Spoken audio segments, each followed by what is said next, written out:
This is amazing Peruvian incense, which I brought back from my journeys just last week, and it's been blessing the space. Absolutely. Its power. We missed Sophie when she went to Peru, but we could travel vicariously with her through her photos, beautiful photos of just nature and the food, and Sophie with her family. It was really cool, so I appreciated that.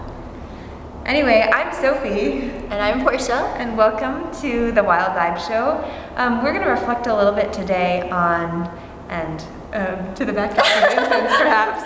The magic of smoke and incense. Yes, but reflect on travels, kind of both external and internal. So I'll start by speaking a little bit about external travels, I guess. The thing that was so clear to me being away was how pronounced the differences in the cultures and the experiences and the whole immersion that I had in Peru was than the experiences that I have in my daily life in Portland, and that made me both very simultaneously grateful for that and feel really blessed for what I also have here. And so a lot of external, stimulus, which was being in the middle of winter versus in the middle of summer, and being at 10 or 12,000 feet elevation versus at sea level. So my body and all the foods and all the sights and all of the cultural experiences being so outside of not only my comfort zone, but also just my common knowledge and experiences. So feeling very affected by those different experiences, and I feel very grateful to be able to bring them back with me to Vibrant, and just, little glimpses even from pictures or from the incense, bringing that culture of traveling, the obvious big external thousands and thousands of miles away, bringing pieces of that back here with me. But tell me about what happened here and internally how you've been processing or experiencing. Absolutely. I also wanted to thank Sophie for bringing back the tribe beautiful dream catcher necklaces and dark chocolate. Absolutely. Which was gone.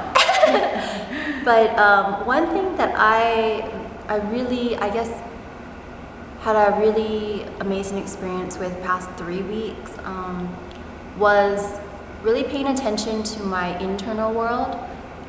We had a tribal experience. One of our members is pretty sick, so we all took turns taking care of her and her family and trying to help her, and realize that so much of what's going on with her also affects the tribe and affects us individually because we're family. So that was one thing that really came forward for me. And the other thing really was paying attention to my internal world, because I used to believe years ago that I didn't really want to connect my internal and my external world, my job, and my, what do you want to call it, my soul or my spirituality. But I have found that when I'm able to do that, the magic happens.